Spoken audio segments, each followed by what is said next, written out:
देखो Indian economic development का chapter number 2 start करेंगे आज हम लोग। इंडियन इकोनॉमी 1950 से लेकर के 1990 तक। जो हम लोग का पिछला चैप्टर था, चैप्टर नंबर 1, वो क्या था? Indian economy on the eve of independence. जहां हम लोग क्या डिस्कस किए थे कि जब हमारा कंट्री आजाद हुआ था 1947, तो उस समय हम लोग का इकोनॉमी का कंडीशन क्या था, हमारा एग्रीकल्चर सेक्टर का क्या हालत था, हमारा इंडस्ट्रियल सेक्टर का क्या हालत था, हमारा इंफ्रास्ट्रक्चर कैसा था, ये सब डिस्कस किए थे। उसके बाद जब हम लोग का कंट्री इंडिपेंडेंट हो गया, तो उसके बाद किस तरह से हम लोग अपनी इकोनॉमी को आगे लेकर के चले, किस तरह से हम लोग अपनी इकोनॉमी को डेवलप किए, तो वो हम लोग को पूरा डिस्कस करना है। 1950 से लेकर के 1919 तक का क्या सिनेरियो रहा, ठीक है। देखो एमसीक्यू के हिसाब से तुम लोगों को यहां पर कोई रटना नहीं है, बस छोटा छोटा पॉइंट ध्यान में रखना जिससे जिससे एमसीक्यू क्वेश्चन बन सकता है, ठीक है। In the previous chapter, we have learned that on the eve of independence, Indian economy was completely undeveloped. ये तो साफ साफ हम लोग को पिछले चैप्टर से भी समझ में आ गया कि जब हमारा कंट्री आजाद हुआ था, लगभग 200 साल तक ब्रिटिशर्स लोग हम लोग के ऊपर रूल किया, हमारा पूरा हैंडीक्राफ्ट इंडस्ट्री को बर्बाद करके रख दिया, हमारा एग्रीकल्चर सेक्टर का ग्रोथ को एकदम होने नहीं दिया, हमारा इंफ्रास्ट्रक्चर को डेवलप होने नहीं दिया, हमारा कोई नया इंडस्ट्रीज को आने नहीं दिया, ठीक है। तो किस तरह से वो लोग हमारे कंट्री को पूरा एक्सप्लॉइट किया, जिसके कारण से हमारा इकोनॉमी कैसा हो गया, अनडेवलप्ड हो गया, या कह सकते हैं हमारा इकोनॉमी बहुत बैकवर्ड हो गया, हमारा इकोनॉमी बहुत पीछे जा चुका था, ठीक है। After 200 years of British rule and their exploitative means वो लोग जो भी पॉलिसीज बनाता था हम लोग के लिए, वो सब हम लोग को एक्सप्लॉइट करने के लिए ही बनाता था, कोई हमारे फायदे के लिए तो कोई पॉलिसीज बनाता नहीं था। तो after 200 years of British rule and their exploitative policies, India finally got freedom on 15th of August 1947। बिल्कुल भी मत सोचना कि ये डेट तुमको एग्जाम में पूछेगा एमसीक्यू में, बिकॉज़ बच्चे को ही पता है कि देश कब आजाद हुआ था, 15 अगस्त 1947 में, ठीक है। तो 200 साल तक ब्रिटिश रूल किया, वो जितना भी पॉलिसीज बनाया हमारे कंट्री को एक्सप्लॉइट करने के लिए ही बनाया, जिसके कारण हमारा कंट्री काफी क्या हो गया, अनडेवलप्ड हो चुका था, काफी बैकवर्ड हो चुका था, हमारा ग्रोथ बिल्कुल रुक सा गया था, ठीक है। Now it was necessary to reconstruct the backward and stagnant Indian economy into a developed economy। तो इसलिए अब जरूरी था कि हम लोग किस तरह से अपने बैकवर्ड इकोनॉमी को, अपने स्टैग्नेंट इकोनॉमी को आगे लेकर के चले, किस तरह से अपने इकोनॉमी को डेवलप करें, ठीक है। देखते हो पबजी में खेलते हो ना, किसी को गोली लग जाता था फिर उसको रिवाइव करना पड़ता है, वही कहानी है। इंडिया को एक तरह से गोली लग गया था, अभी डेथ नहीं हुआ था, उसको रिवाइव करने का जरूरत था। Therefore, the most important task, यह ध्यान रखना इंपॉर्टेंट क्वेश्चन है। Therefore, the most important task before the government of independent India, means Azad Bharat, was to decide the type of, हाँ, तो सबसे पहले हम लोग को चूज करना था, जब हमारा कंट्री आजाद हो गया तब हम लोग अपने कंट्री को आगे बढ़ाना था, तो सबसे पहले हमारे पास चॉइस था कि हम लोग कौन सा इकोनॉमिक सिस्टम को फॉलो करेंगे, कौन सा इकोनॉमिक सिस्टम को फॉलो करेंगे, which would be most suitable for India. तो अब हम लोग को यहाँ पर सबसे पहले ये डिस्कस करना होगा, ठीक है। ये तो ओवरऑल पिच हम लोग सिचुएशन देख लिए कि हमारा कंट्री जब इंडिपेंडेंट हुआ 1947 पर, तो काफी बैकवर्ड हो चुका था, हमारा ग्रोथ काफी रुक गया था, हम लोग अनडेवलप्ड हो गए थे, तब हमको अपने कंट्री को आगे लेकर के चलना था। तो सबसे पहले हमारी गवर्नमेंट ऑफ इंडिया के पास 3 चॉइस था, मींस 3 तरह का इकोनॉमिक सिस्टम होता है ना, एक होता है कैपिटलिस्ट इकोनॉमी, एक सोशलिस्ट इकोनॉमी और एक है मिक्स्ड इकोनॉमी। तो 3 चॉइस दिया गया कि भैया आप अपने कंट्री के लिए क्या फॉलो करना चाहते हो, कैपिटलिस्ट इकोनॉमी लेकर के चलोगे कि आपको सोशलिस्ट इकोनॉमी लेकर के चलना है कि मिक्स्ड इकोनॉमी लेकर के चलना है। तो यहां से एक ऑब्जेक्टिव क्वेश्चन बन सकता है कि इंडिया क्या चूज किया, बताओ, कैपिटलिस्ट इकोनॉमी चूज किया कि सोशलिस्ट चूज किया था कि मिक्स चूज किया था? मिक्स चूज किया था। चलो अब डिस्कस करते हैं। सबसे पहले इकोनॉमिक सिस्टम होता क्या? Economic system refers to an arrangement by which central problems of an economy are solve. Economic system क्या है? एक ऐसा अरेंजमेंट जिससे हम लोग अपने कंट्री के सेंट्रल प्रॉब्लम को सॉल्व करते हैं। इकोनॉमिक सिस्टम क्या है? एक ऐसा अरेंजमेंट जिसके थ्रू हम लोग अपने कंट्री के सेंट्रल प्रॉब्लम्स को सॉल्व करते हैं। अब ये सेंट्रल प्रॉब्लम क्लास 11 में बच्चा पढ़ा होगा, पहला ही चैप्टर में था माइक्रो इकोनॉमिक्स का, याद है? Central problems, what to produce, how to produce और होम टू प्रोड्यूस। देखो जब हमारा कंट्री इंडिपेंडेंट हुआ, हम लोग काफी एक्सप्लॉइट ऑलरेडी हो चुके थे, हमारा पास रिसोर्सेज ऑलरेडी कम हो चुका था, बिकॉज एक तो इंडिया का पार्टीशन हुआ था, तो अच्छा खासा हम लोग का जो फर्टाइल लैंड था वो किधर चल गया, पाकिस्तान में चल चुका था, मींस हमारे पास रिसोर्सेज भी कम हो गया था। अब बताओ उसी उतने लिमिटेड रिसोर्सेज से हमको अपने कंट्री को डेवलप करना था, तो करना क्या था बेसिकली, हमारे पास रिसोर्सेज तो लिमिटेड था, उस समय हमारे पास रिसोर्सेज तो लिमिटेड था, और उसी लिमिटेड रिसोर्सेज से हम लोग को अपने कंट्री का वेलफेयर के बारे में सोचना था। तो सोचो ना, इतने सारे लोगों को वांट्स को पूरा करना है और तुम्हारे पास रिसोर्सेज क्या है, लिमिटेड है। तो कहने का मतलब सेंट्रल प्रॉब्लम तो बेसिकली यही है ना, व्हाट टू प्रोड्यूस, क्या बनाए और कितना क्वांटिटी में बनाए। आखिर ये प्रॉब्लम क्यों होता है? क्योंकि तुम्हारे पास रिसोर्सेज क्या है, लिमिटेड, हम हर कुछ तो बना नहीं सकते, ठीक है। तो वही यहाँ पर बात हो रहा है कि हम लोग को सबसे पहले इकोनॉमिक सिस्टम चूज करना था कि हम लोग कौन सा फॉलो करेंगे। और बेसिकली इकोनॉमिक सिस्टम होता है क्या? एक पूरा अर्थव्यवस्था, कैसे आप अपने कंट्री के इकोनॉमिक प्रॉब्लम को सॉल्व करोगे, कैसे गुड्स का डिस्ट्रीब्यूशन होगा, कैसे गुड्स का प्रोडक्शन होगा, किसको गुड्स मिलेगा, किसको गुड्स नहीं मिलेगा, सब कुछ डिसाइड करना होता है। तो किस तरह से हम लोग अपने कंट्री के सेंट्रल प्रॉब्लम को सॉल्व करते हैं। तो पहले डिस्कस करते हैं क्लास 11 में क्या सेंट्रल प्रॉब्लम्स पढ़े थे। Central problems of an economy, the 3 major central problems of an economy are. 3 सबसे मेन सेंट्रल प्रॉब्लम कौन कौन सा होता है? पहला व्हाट टू प्रोड्यूस, भैया क्या बनाए और कितने क्वांटिटी में बनाए, बिकॉज हम सब तो नहीं बना सकते, क्यों? क्योंकि हमारे पास रिसोर्सेज क्या है, लिमिटेड है।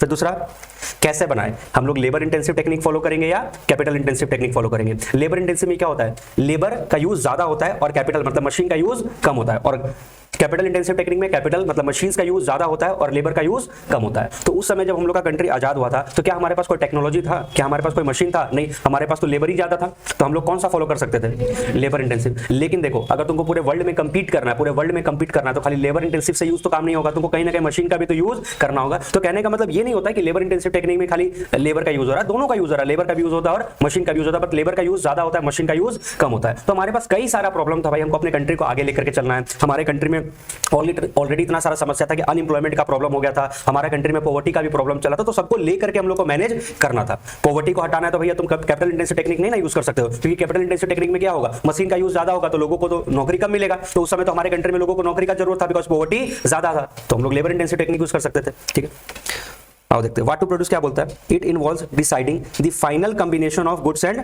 Services to be produce, that is it involve selection of goods and services and the quantity of each. कौन सा गुड्स प्रोड्यूस करे और कितने क्वांटिटी में प्रोड्यूस करे, मतलब वार गुड्स प्रोड्यूस करे या नॉर्मल सिविलियन गुड्स प्रोड्यूस करे, मास गुड्स प्रोड्यूस करे या लग्जरी गुड्स प्रोड्यूस करे, कैपिटल गुड्स प्रोड्यूस करे कि कंज्यूमर गुड्स प्रोड्यूस करे, आखिर क्या प्रोड्यूस करे, that the economy should produce. दूसरा, कैसे प्रोड्यूस करे, तो यहाँ पर टेक्निक का बात हो रहा है कि लेबर इंटेंसिव टेक्निक को यूज किया जाएगा या कैपिटल इंटेंसिव को। It involves deciding the technique of production, that is whether selected goods should be produced with more labor and less capital, जिसको हम लोग क्या बोलते हैं, लेबर इंटेंसिव टेक्निक, और with more capital and less labour, जिसको हम लोग बोलते हैं कैपिटल इंटेंसिव टेक्निक। तो ये दूसरा चॉइस करना था। और तीसरा, whom to produce, किसके लिए प्रोड्यूस करे, किसके लिए प्रोड्यूस करे। It involves deciding the distribution of output among people, that is it involves selection of the category of people who will ultimately consume the goods, मतलब हम गुड्स किसके लिए प्रोड्यूस करें, मेरा गुड्स अल्टीमेटली कौन कंज्यूम करेगा। तो बेसिकली यहाँ पर प्रॉब्लम किसका है, डिस्ट्रीब्यूशन ऑफ आउटपुट का। अब देखो, इसको अगर हम लोग डिटेल में समझे, डिस्ट्रीब्यूशन ऑफ आउटपुट का प्रॉब्लम क्यों होता है भैया, हम सबके लिए क्यों नहीं प्रोड्यूस कर सकते, सबके लिए क्यों नहीं प्रोड्यूस कर सकते? क्या सब अफोर्ड कर सकते हैं, क्या सब प्राइस पे कर सकते हैं? नहीं। तो कहने का मतलब लोगों में इनकम इक्वली डिस्ट्रीब्यूटेड नहीं है। कहने का मतलब लोगों के पास अगर इनकम इक्वली डिस्ट्रीब्यूटेड होता तो सब लोग अफोर्ड कर सकते, तो हम सबके लिए प्रोड्यूस करते हैं। बट हमारे कंट्री में इनकम इक्वली डिस्ट्रीब्यूटेड नहीं है। कहने का मतलब क्या है, अगर एक गुड को प्रोड्यूस किया जाता है तो वो उसमें 4 फैक्टर्स ऑफ प्रोडक्शन का कंबाइंड एफर्ट लगता है, पढ़े ना, 4 factors of production, land, labour, capital and entrepreneur. ठीक है, यानी कोई भी गुड्स एंड सर्विस को प्रोड्यूस करने के लिए 4 फैक्टर्स ऑफ प्रोडक्शन का हेल्प चाहिए। कोई भी गुड्स एंड सर्विस को प्रोड्यूस करने के लिए 4 फैक्टर्स ऑफ प्रोडक्शन का हेल्प चाहिए। तो मान लीजिए इस प्रोडक्ट को मार्केट में बेचते हैं, सेलिंग प्राइस रखे हैं 100, तो अल्टीमेटली हमको डिसाइड करना होगा इसका डिस्ट्रीब्यूशन कैसे करना है, इस टोटल आउटपुट का डिस्ट्रीब्यूशन कैसे करना है। इस सामान को बनाने में इन चारों फैक्टर का हेल्प लगा है, तो लैंड के बदले क्या पे करना होगा, रेंट जाएगा, लेबर को क्या जाएगा, वेजेस सैलरी वगैरह जाएगा, कैपिटल के बदले क्या पे करते हैं, इंटरेस्ट, और एंटरप्रेन्योर को क्या मिलता है, प्रॉफिट मिलता है। तो बेसिकली होम टू प्रोड्यूस जो बोलने का है कि किसके लिए बनाए, ये समस्या हो क्यों रहा है, क्योंकि लोगों के पास इनकम इक्वली डिस्ट्रीब्यूटेड नहीं है। अगर इनकम लोगों के पास इक्वली डिस्ट्रीब्यूटेड होता तो सब लोग अफोर्ड कर सकते, सबके लिए बनाते हैं, बट यहाँ पर इनकम इक्वली डिस्ट्रीब्यूटेड नहीं है, सब लोग अफोर्ड नहीं कर सकते। तो कहने का मतलब क्या है कि हम लोग किस तरीके से अपने आउटपुट को, अपने पूरे जीडीपी को या अपने नेशनल इनकम को कैसे डिस्ट्रीब्यूट करते हैं। बिकॉज एक सामान को बनाने में 4 चीजों का हेल्प लग रहा है, land, labour, capital and entrepreneur. तो अल्टीमेटली कैसे डिस्ट्रीब्यूशन होगा, कितना रेंट जाएगा, कितना वेजेस जाएगा, कितना इंटरेस्ट जाएगा और कितना प्रॉफिट जाएगा।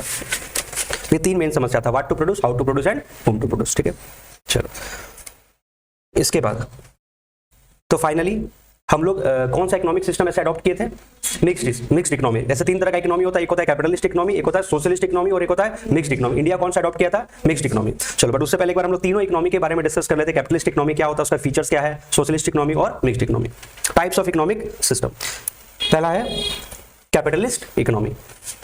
अ capitalist economy is the one in which the means of production, means of production का मतलब factors of production, means of production मतलब जो भी रिसोर्सेज वगैरह हो गए, are owned, controlled and operated by the private sector. तो कैपिटलिस्ट इकोनॉमी में प्राइवेट सेक्टर का राज है भैया, जो भी मीन्स ऑफ प्रोडक्शन है वो सब किसके द्वारा ओन्ड है, प्राइवेट सेक्टर के द्वारा ओन्ड है। Production is done mainly for earning profit. और भैया प्राइवेट सेक्टर वाले तो प्रॉफिट के लिए काम करेंगे, वो वही गुड्स बना करके बेचना चाहेंगे जिसमें उसको क्या मिले, प्रॉफिट मिले। अगर हमको लग रहा है कि कार मैन्युफैक्चर करने में फायदा तो हम कार का बिजनेस स्टार्ट करेंगे, अगर हमको लगता है मोबाइल फोन मैन्युफैक्चर करने में हमको बेनिफिट है तो मोबाइल फोन का बिजनेस स्टार्ट करेंगे। यानी प्राइवेट सेक्टर को पूरा छूट है, वो अपने नाम पर फैक्टर्स ऑफ प्रोडक्शन ओन कर सकते हैं, वो अपना डिसीजन खुद ले सकते हैं, क्या बनाना है, कैसे बनाना है, किसके लिए बनाना है, और सारा काम किसके लिए होता है, प्रॉफिट मोटिव के लिए होता है।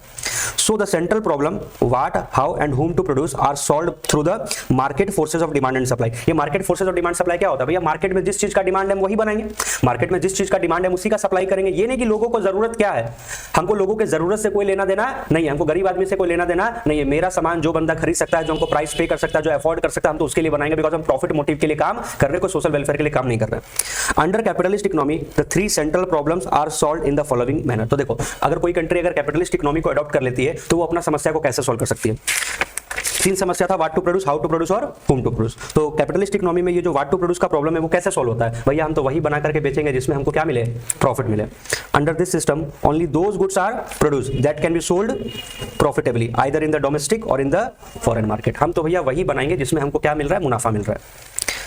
कैसे बनाएंगे, वही टेक्निक से बनाएंगे जिससे हमको कॉस्ट कम पड़ता है, वही टेक्निक को यूज करेंगे जिससे मेरा प्रोडक्ट का कॉस्टिंग क्या पड़े, कम। बिकॉज सामान कम दाम में अगर बन करके तैयार हो जाएगा तो मार्केट में बेचने में हमको बेनिफिट ज्यादा होगा। यानी कि अगर हमारे कंट्री में मान लीजिए अनएम्प्लॉयमेंट भी है, लोगों को जॉब चाहिए, बट हमको अगर लग रहा है कि कैपिटल इंटेंसिव टेक्निक बनाने से मेरा कॉस्टिंग कम पड़ेगा तो हम क्या फॉलो करेंगे, कैपिटल इंटेंसिव टेक्निक ही फॉलो कर लेंगे। Goods are produced using cheaper technique of production. In case of cheap labour, अगर हमको मार्केट में लेबर सस्ते दाम में मिल रहा है तो हम लेबर इंटेंसिव मेथड का यूज कर लेंगे। And in case of costly labour, अगर लेकिन लेबर महंगा है और मशीन सस्ता पड़ रहा है तो मशीन का टेक्नोलॉजी अडॉप्ट कर लेंगे। मींस हमको जिससे बेनिफिट होगा हम वही काम करेंगे, वही सामान बनाएंगे, वही टेक्निक का यूज करेंगे जिससे मेरा प्रॉफिट बढ़ेगा। Means profit maximisation is the main motive of the capitalist economy. और किसके लिए बनाएंगे, जिसको जरूरत है उसके लिए बनाएंगे, या जो उनको पैसा दे सकता है उसके लिए बनाएंगे, जो पैसा दे सकता है, जो मेरा प्रोडक्ट को परचेज कर सकता है। In a capitalist society goods produced are distributed among people not on the basis of their need but on the basis of their income और purchasing power. This means that a sick person will be able to get medicine only when he can afford two by it. यानी कि अगर कोई बीमार व्यक्ति है तो उसको भी मेडिसिन तभी मिलेगा जब उसके पास मेडिसिन के लिए पैसा है। अभी तो हम लोग को कंट्री में जैसे अभी तो क्या चल रहा है, मिक्स्ड इकोनॉमी चल रहा है, जिसमें क्या है तो सर मतलब प्राइवेट सेक्टर पब्लिक सेक्टर मिलकर के काम करती है। गरीब लोगों का ध्यान कौन रख रही है, हमारी गवर्नमेंट रख रही है। बट कैपिटलिस्ट इकोनॉमी में वैसा नहीं होता। अगर कोई पर्सन बीमार है, उसको मेडिसिन का जरूरत भी है, तो भैया उसको मेडिसिन तभी मिलेगा जब एक्चुअली में प्राइस पे कर सकता है। उसको गवर्नमेंट की तरफ से फ्री में मेडिसिन मिलने वाला नहीं है। In otherwise not, even if there is urgency, भैया तो मेरे को प्राइस पे कर सकते हो तो गुड्स मिलेगा, नहीं पे कर सकते हो तो गुड्स नहीं मिलेगा। यानी प्रॉफिट मोटिव के लिए काम हो रहा है। तो ये तो पसंद नहीं आया होगा गवर्नमेंट ऑफ इंडिया को। दूसरा है सोशलिस्ट इकोनॉमी। इसमें क्या होता है, a socialist economy is the one in which the means of production, जितने भी मीन्स ऑफ प्रोडक्शन है, जितने भी साधन है, जितने भी फैक्टर्स ऑफ प्रोडक्शन है, रिसोर्सेज है, वो किसके अंडर में आएंगे, owned, controlled and operated by the government. वो सब गवर्नमेंट के अंदर में रहेगा। गवर्नमेंट डिसाइड करेगी क्या बनाना है, कैसे बनाना है, किसके लिए बनाना है। तुम अपने नाम पर प्राइवेट ओनरशिप नहीं रख सकते हो।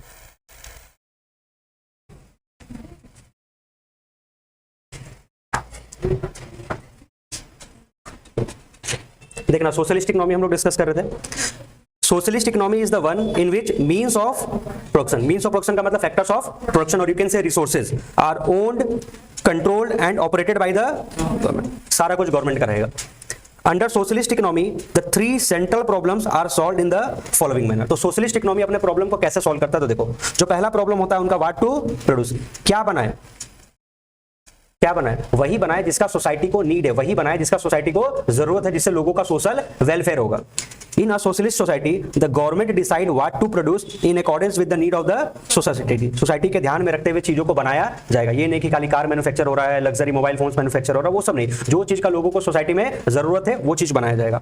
कैसे बनाया जाएगा, हाउ टू प्रोड्यूस, ये भी गवर्नमेंट डिसाइड करेगी कि लेबर इंटेंसिव टेक्निक यूज करना है कि कैपिटल इंटेंसिव टेक्निक यूज करना है। जैसे कि अगर मान लीजिए इंडिया में पॉवर्टी ज्यादा है, अनएम्प्लॉयमेंट ज्यादा है, यहाँ पर लोगों को जॉब चाहिए, यहाँ पर तो लोगों को रोजगार देना पड़ेगा, तो हम लोग लेबर इंटेंसिव टेक्निक फॉलो कर लेंगे। तो गवर्नमेंट डिसाइड करेगी कि अपना समस्या को कैसे सॉल्व करना है, क्या बनाना है और किस टेक्निक से बनाना है। और भैया किसके लिए बनाना है, किसके लिए बनाना है, distribution under socialism is supposed to be based on what people need and not on what they can afford to purchase। भैया जो लोगों का जरूरत है, बेसिक नेसेसिटी, हमको उनके बेसिक नेसेसिटी को पूरा करना है, जिसके कारण सोसाइटी का वेलफेयर हो सके।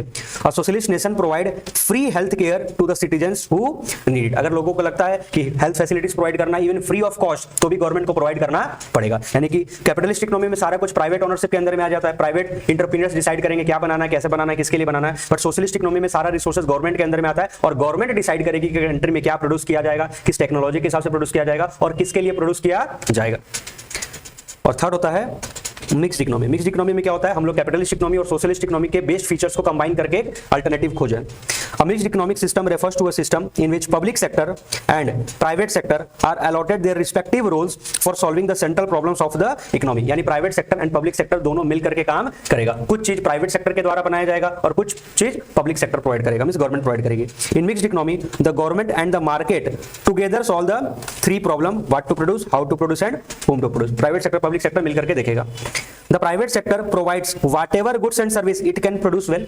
प्राइवेट सेक्टर को बोल दिया कि भाई तुम जो चीज बना सकते हो, जो कंज्यूमर गुड्स तुम बना सकते हो वो तुम मैन्युफैक्चर कर लो। And the government provides essential goods and services which the market fails to do. और जो एसेंशियल गुड्स एंड सर्विसेज जो प्राइवेट सेक्टर नहीं मैन्युफैक्चर करेगा क्योंकि उसमें उसको बेनिफिट मिलने वाला नहीं है, तो वो फिर अल्टीमेटली किसके द्वारा बनाया जाएगा, गवर्नमेंट के द्वारा बनाया जाएगा। तो दोनों मिलजुल करके काम करेगा। चलो, तो मेन क्वेश्चन एमसीक्यू का ये बनता है कि इंडिया कौन सा सिस्टम अडॉप्ट किया, मिक्स्ड इकोनॉमी। ठीक है, तो यहां से क्वेश्चन आ सकता है Indian economic system. After the freedom, freedom के बाद leaders of independent India like Jawaharlal Nehru were confused with regard to economic system to be followed in India. ठीक है, जवाहरलाल नेहरू कंफ्यूज थे कि कौन सा सिस्टम को फॉलो करना। जैसे हम लोग क्लास 10th के बाद कंफ्यूज हो जाते थे ना, आर्ट्स ले कि कॉमर्स ले कि साइंस ले, तीन चॉइस हमारे सामने रहता है। ठीक है, तो उसी तरीके से यहां पर भी तीन चॉइस था। देखो क्या है, some leaders were in favour of socialist, कुछ को लगा कि चलो सोशलिस्ट इकोनॉमी बनाए, सारा कुछ सरकार के अंदर में होगा, सरकार सब कुछ फैसला लेगी। However in a democratic country like India complete dilution of private ownership was not possible. नहीं, प्राइवेट ओनरशिप को हम खत्म नहीं कर सकते, मतलब ऐसा नहीं कर सकते कि 100% गवर्नमेंट का कंट्रोल होगा, as was possible in case of the former Soviet Union. है ना, एक एग्जांपल दिया जा रहा है सोशलिस्ट इकोनॉमी का। सोवियत यूनियन में सोशलिस्ट इकोनॉमी चलता है, वहां पर सारा कुछ गवर्नमेंट के द्वारा डिसाइड किया जाता है। तो ऐसा पॉसिबल नहीं है, इंडिया एक डेमोक्रेटिक कंट्री, यहां पर तुम प्राइवेट ओनरशिप को खत्म नहीं कर सकते हो। Capitalist economic system did not appeal to Jawaharlal Nehru our first prime minister. लेकिन कैपिटलिस्ट इकोनॉमी भी पसंद नहीं आया हमारे जवाहरलाल नेहरू को। As under this system there would be less chance for the improvement in quality of life of majority of people. उनको लगता है कि अगर हम कैपिटलिस्ट इकोनॉमी को अडॉप्ट करते हैं तो हो सकता है लोगों का स्टैंडर्ड ऑफ लिविंग और बढ़े नहीं। क्यों? क्योंकि कैपिटलिस्ट इकोनॉमी में पूंजीवाद हो जाएगा, मतलब प्राइवेट ओनरशिप दे दिया जाएगा, तो वही गुड्स एंड सर्विस को बनाया जाएगा जो रिच पीपल अफोर्ड कर सकते हैं, तो गरीबों का तो और भला होने वाला नहीं है। गरीब और गरीब होते जाएंगे, इनकम इनइक्वालिटी और बढ़ते जाएगा, रिच और रिचर हो जाएगा, पुअर और पुअरर हो जाएगा। तो ना तो सोशलिस्ट इकोनॉमी सही है, इंडिया जैसे डेमोक्रेटिक कंट्री है, और ना ही हम लोग को कैपिटलिस्ट इकोनॉमी पसंद आ रहा है। तो क्या किया जाए, दोनों को मिक्स कर दो। As a result, mixed economy with the best feature of both socialist and capitalistic, अच्छा spelling capitalist economy was adopted by the Indian economy। तो बस एक यहाँ से अभी तक का MCQ क्वेश्चन अभी तक का सिर्फ एक ही बना कि इंडिया कौन सा अडॉप्ट किया था, mixed economy. In this view, India would be a socialist society with a strong public sector, but also with private property and democracy। तो इंडिया में पब्लिक सेक्टर का भी काफी रोल है और प्राइवेट सेक्टर भी अपना काम कर रही है, दोनों मिल करके सेंट्रल प्रॉब्लम को सॉल्व कर रही है। चलो, तो अब चलो डिसीजन तो हो गया कि हम लोग मिक्स्ड इकोनॉमी लेकर के आगे बढ़ने वाले, पब्लिक सेक्टर भी रहेगा, प्राइवेट सेक्टर भी रहेगा। अब क्या, अब कैसे आगे बढ़े? तो देखो, आगे बढ़ने के लिए, कोई भी काम को करने के लिए, कोई भी गोल को अचीव करने के लिए सबसे पहले क्या जरूरी है, प्लानिंग करना जरूरी है। ठीक है, अब हमारे पास कंट्री के पास जो भी लिमिटेड रिसोर्सेज है उसी से हम लोग को आगे करना है, उसी से हम लोग को अपने कंट्री को वेलफेयर करना है, कंट्री को प्रमोट करना है, कंट्री का डेवलपमेंट करना है, कंट्री का ग्रोथ करना है। तो अब सबसे पहले नीड हुआ कि हम लोग को अपने कंट्री के लिए क्या करना होगा, प्लानिंग करना जरूरी होगा, बिकॉज बिना प्लान के कोई भी चीज सक्सेस नहीं मिलने वाला। तो सबसे पहले हम लोग को अपने कंट्री के लिए क्या बनाना था, प्लान तैयार करना था, उसी को कहते हैं economic planning।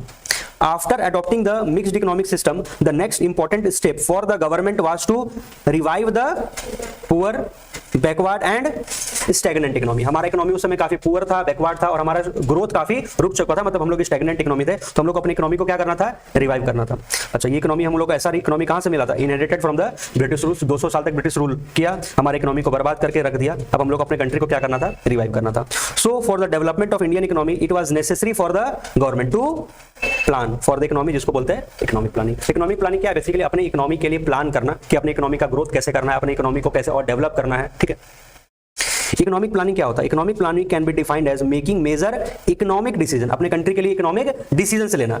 Economic decision basically क्या, what, how and for whom to produce by the conscious decision of a determinate authority. ये डिटरमिनेट अथॉरिटी का मतलब क्या होता है, एक पावरफुल कमिटी बनाया जाएगा जिसमें बड़े बड़े लोग होंगे जो कंट्री के लिए फैसला लेंगे on the basis of a comprehensive survey of the economy as a whole. लेकिन हाँ, जो भी डिसीजन लिया जाएगा वो ऐसे ही चार दीवारी में बैठ करके डिसीजन नहीं लिया जाएगा, पहले पूरी इकोनॉमी का क्या होगा, हम लोग का सर्वे होगा। सबसे पहले देखेंगे कि हमारे कंट्री के पास क्या रिसोर्सेज है, हमारे कंट्री का क्या जरूरत है, किस तरह से हम लोग अपने एग्रीकल्चर सेक्टर को डेवलप करना है, कैसे इंडस्ट्री सेक्टर को डेवलप करना है। तो इस पूरे कंट्री का एक क्या किया जाएगा, कंप्रिहेंसिव सर्वे किया जाएगा, उसके बेसिस पर हम लोग क्या करेंगे, डिसीजन लेंगे। ठीक है, to make economic planning effective, तो इस प्लानिंग को इफेक्टिव बनाने के लिए गवर्नमेंट ऑफ इंडिया ने क्या किया, एक सेटअप किया, क्या चीज का, प्लानिंग कमीशन। तो एक प्लानिंग कमीशन का गठन हुआ, ठीक है, जो हमारे कंट्री के लिए क्या करेगी, प्लान तैयार करेगी।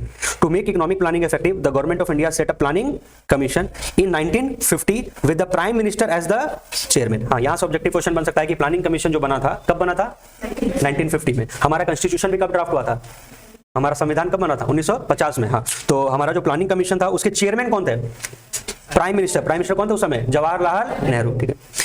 पर्पस क्या था ये चेयरमैन, ये प्लानिंग कमीशन बनाने का, अपने इकोनॉमी के लिए प्लान करना।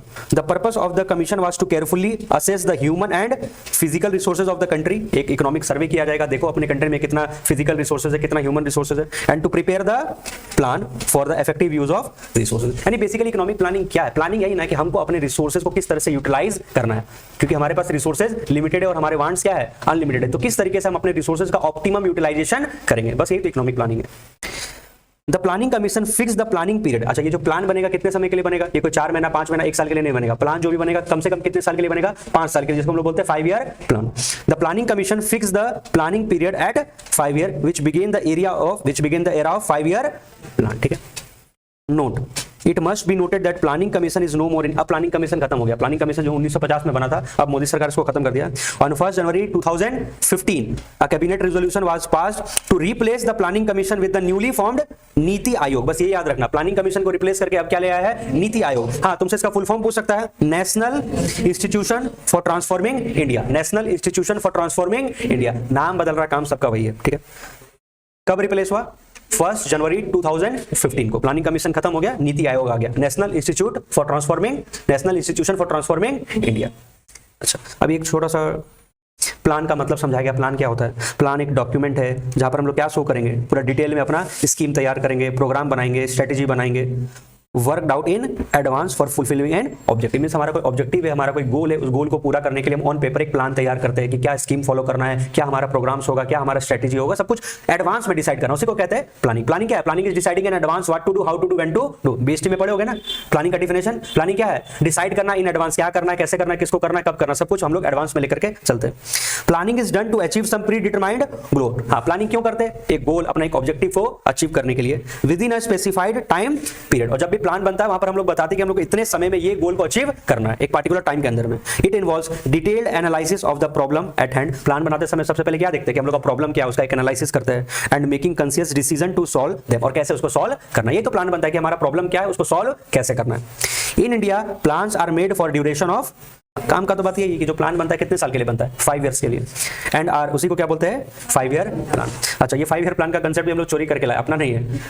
The concept of 5 year plan was borrowed from the former Soviet union. वो लोग 5 साल के लिए बना रहा है, हम लोग 5 साल के लिए बनाएंगे। Our plan document not only specify the objectives to be attained in the 5 years of a plan, but also what is to be achieved over a period of 20 years. अच्छा, हाँ, जो प्लान डॉक्यूमेंट हम लोग का बनेगा ना, उसमें हम लोग तो एक तो ये बताएंगे कि हमारे ये अपकमिंग 5 years में हम लोग को क्या ऑब्जेक्टिव अचीव करना है। उसके साथ साथ हम लोग एक क्या बोलते हैं, ये भी देख करके चलेंगे कि हाँ, over a period of 20 years हम लोग को क्या अचीव करना है। This long term plan is called perspective plan. ये याद रखना, जो 20 years वाला प्लान होता है उसको कौन सा प्लान बोलते हैं, पर्सपेक्टिव प्लान, ठीक है।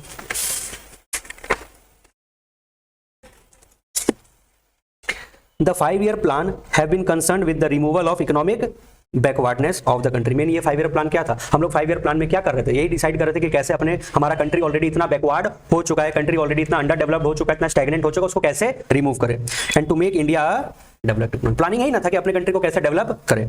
The 5 year plan have also taken care to ensure that जो हमारे निचले तबके के ये लोग हैं, weaker section of the population benefit from the economic progress of the country. और हम लोग को ध्यान ये भी रखना था कि हाँ, हम लोग को अपनी कंट्री को डेवलप करना है, हमारे कंट्री को डेवलपमेंट करना है, लेकिन ध्यान रहे उस डेवलपमेंट का बेनिफिट वीकर सेक्शन को भी होना चाहिए। ऐसा नहीं कि बेनिफिट सिर्फ रिचर सेक्शन को हो और वीकर सेक्शन और वीक होते जाए। यानी हमारे कंट्री को इकोनॉमिक प्रोग्रेस करना था, हमारे कंट्री में और इंडस्ट्रियल डेवलपमेंट करना था, एग्रीकल्चर सेक्टर को प्रमोट करना था, इंफ्रास्ट्रक्चर को सुधारना था, लेकिन ऐसा नहीं हो कि वीकर सेक्शन को बेनिफिट ही नहीं हो। पता चला देश तो तरक्की कर रहा है लेकिन वीकर सेक्शन को बेनिफिट नहीं पहुंच रहा है, ठीक है। यहां से ऑब्जेक्टिव क्वेश्चन ध्यान रखना।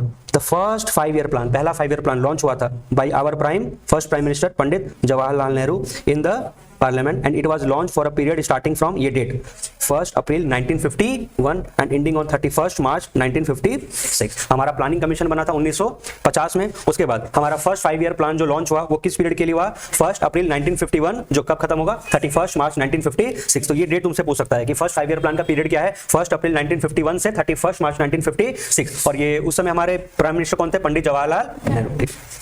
चलो, तो अभी तक 2 ऑब्जेक्टिव क्वेश्चन बना इतना देर में। क्या 2 ऑब्जेक्टिव क्वेश्चन बना? एक तो India mixed economic system adopt किया, दूसरा हम लोग का जो 5 ईयर प्लान था वो फर्स्ट 5 ईयर प्लान कब लॉन्च हुआ था? वो 1 अप्रैल 1951 से 31 मार्च 1956। ठीक है, चलो अभी जो 5 ईयर प्लान था हम लोग अपने प्लान में क्या एक गोल सेट करते थे कि हम लोग को ये गोल्स को अचीव करना है। तो there are 4 basic goals of 5 year plan. जितने भी 5 ईयर प्लान थे हर प्लान के अंदर में सेम गोल नहीं रहा करता था, हर प्लान के अंदर में गोल सेम नहीं रहा करता था, लेकिन हाँ ये 4 बेसिक गोल जो था वो हर 5 ईयर प्लान के अंदर में तुमको मिलता था। जैसे पहला गोल हमारा क्या है? ग्रोथ मींस इकोनॉमिक ग्रोथ करना। सबसे पहला तो हमारा क्या है कि हम लोग अपने कंट्री का ग्रोथ करना है। दूसरा गोल क्या था? मॉडर्नाइजेशन। तीसरा self reliance and fourth equity. ये 4। पहला क्या हो गया?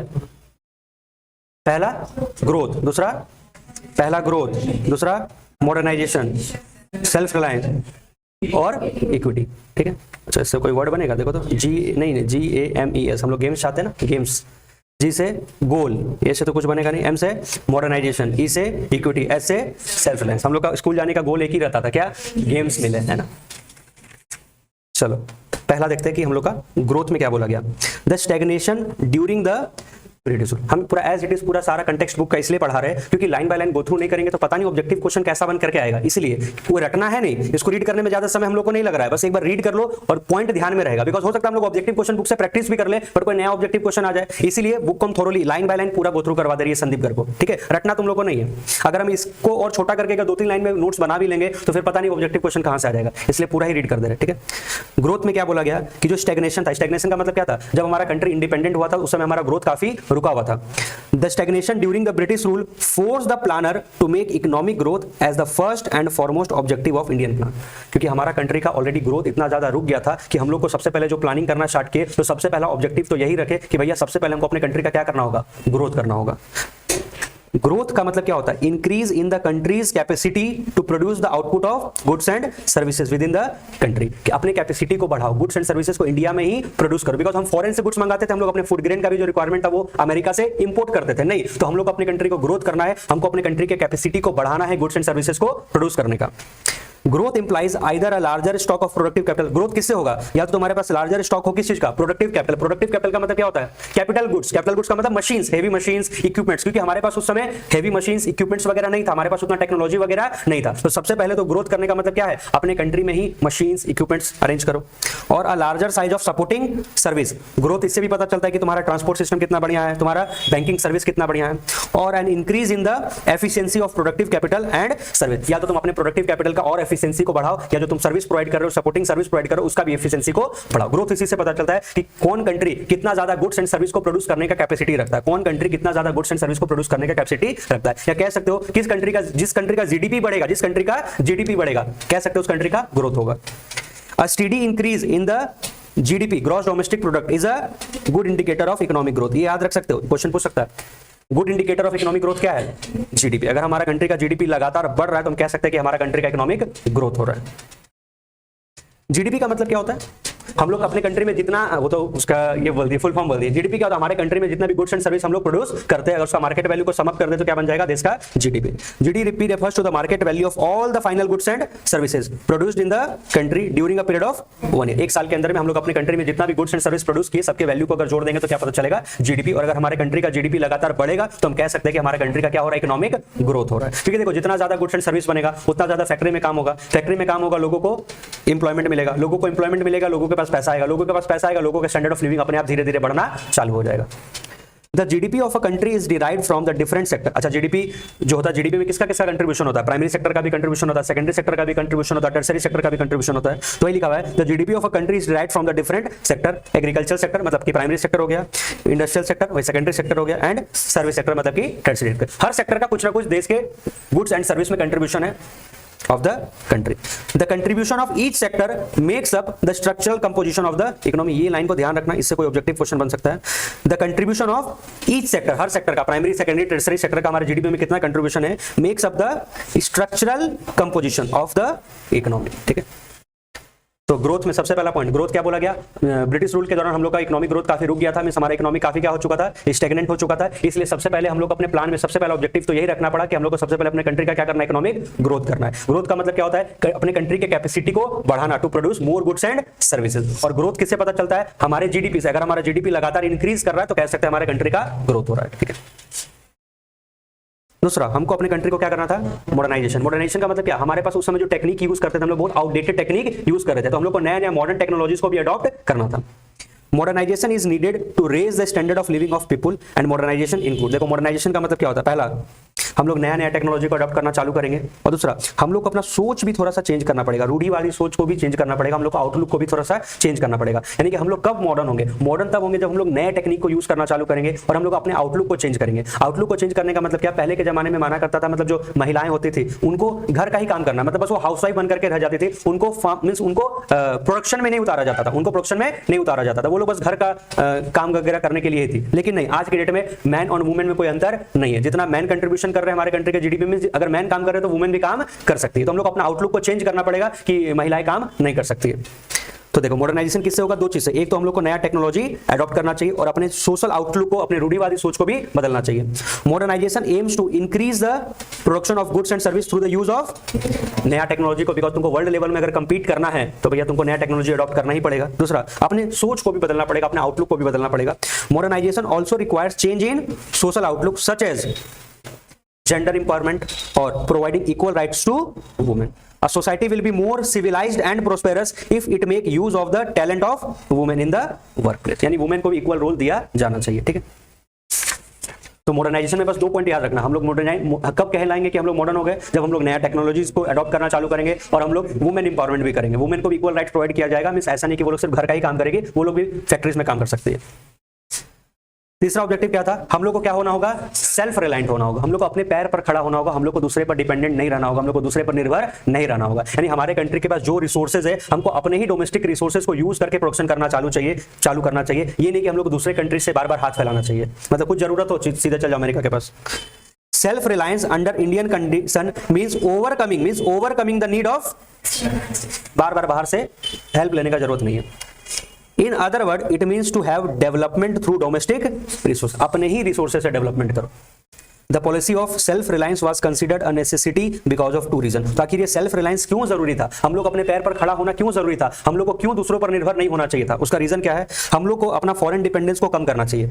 कुछ भी चाहिए तो सीधे फॉरेन चल जाते हैं, हम लोग अपना फॉरेन डिपेंडेंस को कम करना चाहिए. उसका रीजन क्या है, as India was recently freed from foreign control, अभी अभी तो तुम आजाद हुए हो, गुलामी से निकले हो. It is necessary to reduce our dependence on foreign countries especially for food, so stress should be given to attain seven. अभी अभी तो आजाद हुए हो, अगर अभी भी तुम नहीं सुधरे, अभी भी तुम फॉरेन कंट्रीज पर ही डिपेंडेंट रहे तो पता चला फिर तुम क्या बन जाओगे, गुलाम बन जाओगे. दूसरा, टू अवॉइड फॉरेन इंटरफेरेंस, और हम लोग नहीं चाहते कि फॉरेनर्स लोग है, फॉरेन गवर्नमेंट है, वो हमारे नीतियों में दखल अंदाजी करे. क्योंकि देखो तुम अगर बार बार किसी दूसरे से हेल्प लोगे, तुम किसी पर डिपेंडेंट हो जाओगे तो फिर वो तुमको कंट्रोल करना चालू कर देगा. It was feared that dependence on imported food supplies, foreign technology and foreign capital में increase foreign interference in the policies of our country. अगर मान लीजिए तुम किसी दूसरे कंट्री से अपना फूड रिक्वायरमेंट मंगवा रहे हो, वहां से टेक्नोलॉजी अगर अडॉप्ट कर रहे हो, तो कहीं ना कहीं तुमको उनके गवर्नमेंट का बात को फिर मानना पड़ जाएगा. तो वो लोग फिर तुम्हारे पॉलिटिकल मैटर्स में भी इंटरफेयर करना चालू कर देंगे. तो हम लोग नहीं चाहते कि हम लोग के मैटर में कोई भी इंटरफेयर करे, और हम लोग अपने पैर पर खड़ा होना चाहते हैं. हम लोग अपने ही रिसोर्सेज से अपना डेवलपमेंट कर लेंगे, दूसरे पर निर्भर होने का जरूरत नहीं है. तो हम लोग को सेल्फ रिलायंट होना पड़ेगा, अपने पैर पर खड़ा होना पड़ेगा, बिकॉज अभी अभी तो आजाद हुए हैं, अब नहीं सुधरोगे तो फिर तुम गुलाम बन जाओगे. और लास्ट क्या है, इक्विटी. इक्विटी का मतलब क्या, लोगों का कम से कम जो बेसिक नीड है, रोटी, कपड़ा, मकान, एजुकेशन, वो तो पूरा होना चाहिए. और जो हमारे कंट्री में इतना इनइक्वालिटी हो गया है, रिच और पुअर का, उस गैप को भी धीरे धीरे क्या करना होगा, कम करना होगा. मतलब कहने का मतलब ठीक है, तुम्हारे कंट्री का ग्रोथ हो रहा है, तुम्हारे कंट्री का जीडीपी बढ़ रहा है, हम लोग मॉडर्न पे मॉडर्न होते जा रहे हैं, नया नया टेक्नोलॉजी अडॉप्ट करते जा रहे हैं, हम लोग अपने कंट्री के रिसोर्सेज का यूज करके प्रोडक्शन कर रहे हैं, सब कुछ हो गया. लेकिन पता चला अभी भी गरीब और अमीर के बीच में गैप है, अभी भी कुछ लोगों का रोटी, कपड़ा, मकान, बेसिक नेसेसिटी भी पूरा नहीं हो रहा है. तो ऐसा विकास करके क्या होगा, यानी कि कंट्री का ग्रोथ हो गया, कंट्री मॉडर्नाइज हो गया, कंट्री का सेल्फ रिलायंट भी हो रहा है, बट अभी भी हमारे जो वीकर सेक्शन के लोग हैं उन तक बेनिफिट नहीं पहुंच पाया, तो कोई फायदा नहीं होगा। तो हम लोग को अपना इक्विटी भी अचीव करके चलना। इक्विटी क्या कहता है? The objective of growth, modernisation and self reliance by themselves may not improve the kind of life which people are living. खाली ग्रोथ हो जाने से, मॉडर्नाइजेशन हो जाने से, सेल्फ रिलायंस हो जाने से बिल्कुल तुम नहीं कह सकते कि सबका स्टैंडर्ड ऑफ लिविंग बढ़ गया। So it is important to ensure that benefit of economic prosperity are available by all section. मतलब इसका बेनिफिट सब तक होना चाहिए। ग्रोथ हो रहा है तो उस ग्रोथ का बेनिफिट सब तक पहुंचना चाहिए। अगर हम लोग का कंट्री मॉडर्नाइज हो रहा है उसका बेनिफिट सब तक पहुंचना चाहिए। Rich as well as poor of the economy. According to equity every Indian should be able to meet his or her basic need. कम से कम भैया जो बेसिक नीड है, food, house, education and health care, वो तो पूरा होना चाहिए। And inequality in the distribution of wealth should be reduce. Inequality का मतलब रिच और पुअर के बीच का जो गैप है उसको भी क्या करना है? कम करके चलना है। Equity aims to raise the standard of living of all people and promote social justice. Equity क्या कहता है कि सबका जो बेसिक नेसेसिटी है, रोटी, कपड़ा, मकान, एजुकेशन, वो पूरा होना चाहिए। और ये जो इतना इनइक्वालिटीज है ना हमारा इनकम का, वेल्थ का, उसको भी धीरे धीरे क्या करना है? कम करना है। तभी सारे लोगों का स्टैंडर्ड ऑफ लिविंग बढ़ पाएगा। अदरवाइज कितना ही तुम मॉडर्न हो जाओ, कितना ही हमारा कंट्री का जीडीपी बढ़ जाए, कितना ही तुम सेल्फ रिलायंट हो जाओ, इससे सबको बेनिफिट होने वाला नहीं। ठीक है, तो चार बेसिक गोल हमारा क्या था? ग्रोथ, मतलब economic growth, modernisation, self reliant और इक्विटी। ठीक है, चलो ये भी हम लोग बेसिक डिस्कस किए। ठीक है, अब हम लोग को क्या था? सब कुछ हो गया। अब हम लोग एक एक करके, हम लोग का एग्रीकल्चर सेक्टर सबसे ज्यादा बर्बाद हुआ। हम लोग एग्रीकल्चर सेक्टर को डिस्ट्रॉय किया गया, हमारा इंडस्ट्रियल सेक्टर भी बर्बाद था। तो अब किस तरीके से हम लोग अपने एग्रीकल्चर सेक्टर में रिफॉर्म लेकर के वो डिस्कस करेंगे। किस तरह से हम लोग अपने इंडस्ट्री सेक्टर को ठीक किए। सबसे पहले बात करते हैं हमारा एग्रीकल्चर सेक्टर का कैसा हालत था और हम लोग अपने एग्रीकल्चर सेक्टर को कैसे ठीक किए। इन द प्रीवियस चैप्टर, हाँ आज के क्लास में सिर्फ ये एग्रीकल्चर सेक्टर वाला ही टॉपिक रहेगा। हम लोग एग्रीकल्चर सेक्टर के बारे में पढ़ना है, इंडस्ट्रियल सेक्टर के बारे में पढ़ना, थोड़ा सा फॉरेन ट्रेड के बारे में पढ़ना है। आज के क्लास में सिर्फ एग्रीकल्चर सेक्टर को कवर करेंगे। In the previous chapter, we have learned that there was neither growth nor equity in the agriculture sector. ना तो हमारे एग्रीकल्चर सेक्टर में कोई ग्रोथ हो रहा था और ना ही एग्रीकल्चर सेक्टर में कोई इक्विटी था। इक्विटी कहने का मतलब वहां पर समानता नहीं था। कुछ तो बहुत सारे रिच फार्मर्स भी थे और बहुत सारे फार्मर्स बहुत पुअर भी थे। इक्विटी नहीं था हमारे एग्रीकल्चर सेक्टर में, ना तो ग्रोथ था during the colonial rule. The low productivity of the agricultural sector force India to import food from the United States of America. और दूसरा प्रॉब्लम क्या था कि हम लोग एग्रीकल्चर सेक्टर में प्रोडक्टिविटी काफी कम हो रहा था। ठीक है, मींस हम लोग को जितना फूड ग्रेन का रिक्वायरमेंट था उतना भी हम लोग प्रोड्यूस नहीं कर पा रहे थे। तो अल्टीमेटली हम लोग अपना फूड ग्रेन का रिक्वायरमेंट कहां से पूरा कर रहे थे? हम लोग दूसरे कंट्री से इंपोर्ट कर रहे थे। कहां से इंपोर्ट कर रहे थे? United States of America. तो ये तो पहले अपना हालत बताया गया कि हमारा एग्रीकल्चर सेक्टर का हालत कैसा था। हम लोग पिछले चैप्टर में तो और पढ़े थे कि एग्रीकल्चर सेक्टर का हालत क्या था? बहुत बुरा था, प्रोडक्टिविटी काफी कम था, जमींदारी सिस्टम से हम लोग एग्रीकल्चर सेक्टर को काफी नुकसान हुआ। ठीक है, हमारे पास टेक्नोलॉजी बढ़िया नहीं था। देखो, the agriculture sector accounted for the largest share of workforce with approximately 70 to 75%। हाँ, हमारे कंट्री के मेजॉरिटी ऑफ द पॉपुलेशन किस सेक्टर में थे उस समय? एग्रीकल्चर सेक्टर में। लगभग 70 से 75% लोग एग्रीकल्चर सेक्टर पर थे।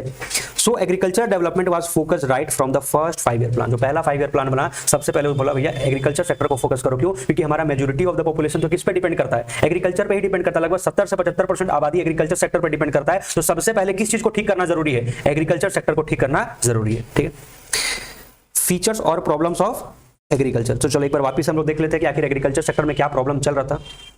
Following were some of the main features और problems of Indian agriculture sector between 1950 and 90। मतलब 1950 से लेकर के 1990 तक में भी ये सब प्रॉब्लम हम लोग के साथ रहा। पहला तो प्रॉब्लम वही था, शुरू से क्या चला रहा था? लो प्रोडक्टिविटी। लो प्रोडक्टिविटी क्या होता है? एक हेक्टेयर ऑफ लैंड पर कितना तुम प्रोडक्शन करते हो उससे पता चलता है productivity. Means output per hectare. Output per hectare से हम लोग को क्या पता चलता है? प्रोडक्टिविटी। तो हम लोग का प्रोडक्टिविटी काफी कम था। Indian agriculture sector was known for its low productivity. क्यों? Lack of knowledge was responsible. लोगों को नॉलेज नहीं था, एग्रीकल्चर करते कैसे लोगों को उतना नॉलेज नहीं था। कैसे फर्टिलाइजर का इस्तेमाल करते हैं, कैसे मींस इरिगेशन कैसे करते हैं, उतना अच्छा से नॉलेज नहीं था, जिसके कारण से वो लोग प्रोडक्टिविटी अच्छा नहीं कर पा रहा था। दूसरा प्रॉब्लम क्या था? एग्रीकल्चर सेक्टर में प्रॉब्लम क्या चला था? Disguised unemployment. डिस्गाइज्ड अनएम्प्लॉयमेंट का मतलब क्या होता है? एक फार्म में जहां पर मान लीजिए 5 लोगों का काम करने का जरूरत है, वहां पर मान लीजिए 20 लोग काम कर रहा है। तो कहने के लिए काम सबको ही कर रहा है, सबको कहेगा कि हाँ हम भी काम कर रहे हैं, हम भी काम कर रहे हैं। लेकिन 5 लोगों का काम अगर 20 लोग काम कर रहा है तो कहने को वो 15 लोग एक्स्ट्रा बेमतलब का वो काम हुआ एक्चुअली में कुछ कर नहीं रहा है। तो 5 लोगों का काम अगर 20 लोग कर रहे हैं तो एक्चुअली में क्या कहलाता है? Disguised unemployment. बस देखने को है कि हाँ लोग काम कर रहे हैं बट एक्चुअली में कोई प्रोडक्टिविटी नहीं हो रहा है। It refers to a state in which more people are engaged in work than are really needed and there was very high incident of disguised unemployment in the sector during 1950 से 1990 तक observe किया गया कि भैया agriculture sector में अभी भी disguised unemployment का प्रॉब्लम है। मींस लोग ज्यादा काम कर रहे हैं, जितना जरूरत है उससे ज्यादा लोग फार्म पर काम कर रहे हैं, तो एक्चुअली में कोई प्रोडक्टिविटी बढ़ नहीं रहा है। अभी भी लोग किस पे डिपेंड करते थे? अभी भी हेवी डिपेंडेंस ऑन रेनफॉल। चलो कुछ कुछ चीज को हम बिना पढ़े आगे बढ़ सकते हैं, सिंपल पॉइंट है। अभी भी क्या लोग क्या करते थे, सब्सिस्टेंस फार्मिंग। सब्सिस्टेंस फार्मिंग क्या होता है, सिर्फ सेल्फ कंजम्पशन के लिए हम इतना ही प्रोडक्शन करेंगे जिससे अपना फैमिली का जरूरत को पूरा किया जा सकता है। मींस हम लोग सिर्फ इतना ही प्रोड्यूस कर पा रहे थे कि अपने घर का गुजारा चल सके। मींस हमारे पास एक्स्ट्रा प्रोडक्शन नहीं हो रहा था कि जिसको मार्केट में बेच सके, तो हम लोग सब्सिस्टेंस फार्मिंग कर रहे थे। It is the practice of growing crops for only one's own use without any surplus। Means अपने लिए बस बनता था, मार्केट में बेचने लायक तो नहीं बना पाते थे। There was a very high incident of subsistence farming। तो एक प्रॉब्लम ये भी चल रहा था। दूसरा, टेक्नोलॉजी अभी भी बढ़िया नहीं था, वही पुराना घिसा पीटा टेक्निक से हम लोग काम कर रहे थे। ना तो कोई बढ़िया ट्रैक्टर था, ना बढ़िया हार्वेस्टर था, मींस बढ़िया टेक्नोलॉजी नहीं था, वही बैल को लेकर के किसान काम कर रहा है। There were many obsolete technology and harvesting machines। Harvesting was generally done manually and was very tedious। भैया काफी मेहनत वाला, काफी टेडियस वर्क था। दूसरा, टीनेंट और लैंडलॉर्ड में झगड़ा ही चलते रहता था। टीनेंट और लैंडलॉर्ड में हमेशा झगड़ा चलते रहता था। और दूसरा, स्मॉल लैंड होल्डिंग्स, मतलब फार्मर के पास जो जमीन हुआ करता था वो काफी छोटा छोटा हुआ करता था और फ्रेगमेंटेड था, मतलब बटा हुआ था, कुछ जमीन यहाँ तो कुछ जमीन वहां तो कुछ जमीन वहां पर था। तो ये प्रॉब्लम भी चलता था। तो एग्रीकल्चर सेक्टर में काफी प्रॉब्लम था, हम लोग का प्रोडक्टिविटी काफी कम हो रहा था, हम लोग सब्सिस्टेंस फार्मिंग कर रहे थे, डिस्गाइज अनएम्प्लॉयमेंट का समस्या था, हम लोग उतना बढ़िया टेक्नोलॉजी का यूज नहीं कर रहे थे, हम लोग के पास छोटा छोटा जमीन था, छोटा छोटा लैंड होल्डिंग्स था, टीनेंट और लैंडलॉर्ड में हमेशा झगड़ा ही चलते रहता था। तो इसलिए सबसे पहले हम लोग जो अपना 5 ईयर प्लान बनाए तो उसमें सबसे पहले किसको फोकस किए कि भैया क्या ठीक करना है, एग्रीकल्चर सेक्टर को सबसे पहले ठीक करना है। Because majority of the population लगभग 70 to 75% किस पर डिपेंड करता है, एग्रीकल्चर पर। तो मेन अब यहां से टॉपिक स्टार्ट होता है, policies for the growth of, बस यही डिस्कस करना है हम लोग अपने एग्रीकल्चर सेक्टर को ग्रो करने के लिए क्या पॉलिसी बनाए। 2 पॉलिसी लेकर के आए, एक तो ग्रीन रेवोल्यूशन और एक लैंड रिफॉर्म। तो 2 मेन पॉलिसी था, एक लैंड रिफॉर्म और दूसरा green revolution. The 2 main measures undertaken to promote growth in the agriculture sector can be broadly categorized as, ये याद रखना, एक है लैंड रिफॉर्म और दूसरा है ग्रीन रेवोल्यूशन। लैंड रिफॉर्म क्या था, उस समय ब्रिटिश रूल क्या लेकर के आया था, जमींदारी सिस्टम लेकर के आया था, एक लैंड सेटलमेंट सिस्टम लेकर के आया था। तो सबसे पहले उसको हटाया गया, लैंड रिफॉर्म्स किया गया।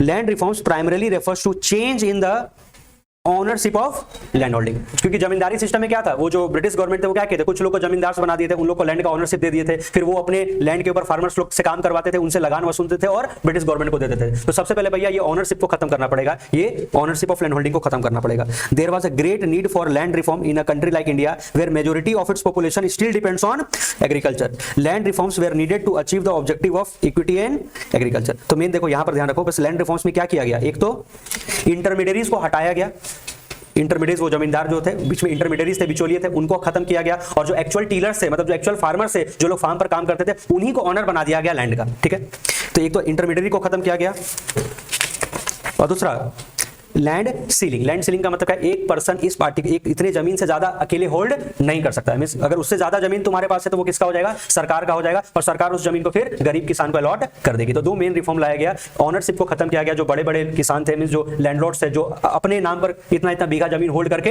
रखते थे, तो वो चीज को खत्म किया गया। देखो इंटरमीडिएट्स को खत्म किया गया। Indian government took various steps to abolish intermediates and to make tillers. Tillers कौन, जो एक्चुअली फार्म में काम करते हैं, कल्टीवेटर्स कह लो, फार्मर्स कह लो, the owners of land. Intermediate को हटाओ, बिचौलिए को हटाओ, लैंडलॉर्ड सिस्टम खत्म करो और एक्चुअल जो टीलर्स है, जो लोग खेत पर काम करें, उनको ऑनर बनाओ। The ownership right granted to tenants give them the incentive to increase output. इससे क्या होगा ना, उनको एक अलग से मोटिवेशन आएगा, एक इंसेंटिव मिलेगा कि भैया ये तो हमारा जमीन हो गया। देखो जब किसान को पता चलेगा ये जमीन अब हमारा है, तो और लगन से और मेहनत से और शिद्दत से काम करेगा। लेकिन पहले वो लोग एक नौकर की तरह काम करता था फार्म में, भैया जितना प्रोडक्शन होगा वो तो फिर हमको ऐसा लगान दे देना रहता था और कुछ बस अपने घर के लिए बचता था। तो वो लोग को अंदर से इंसेंटिव नहीं होता था कि भैया मेहनत करे। लेकिन जब वो चीज तुम्हारा हो जाएगा, वो जमीन तुम्हारा हो जाएगा, तो और तुम मेहनत से दिन रात काम करोगे और प्रोडक्शन को क्या करोगे, बढ़ाओगे। तो इसलिए गवर्नमेंट डिसाइड की कि भैया जो एक्चुअली में खेत में काम करने वाले टीलर्स है, उनको क्या बना दो, ऑनर ऑफ द लैंड। तो एक तरह से उनको एक इंसेंटिव मिलेगा, एक मोटिवेशन मिलेगा और अच्छे से काम करने का। The ownership right granted to tenants gave them the incentive to increase output and this contributed to growth in agriculture.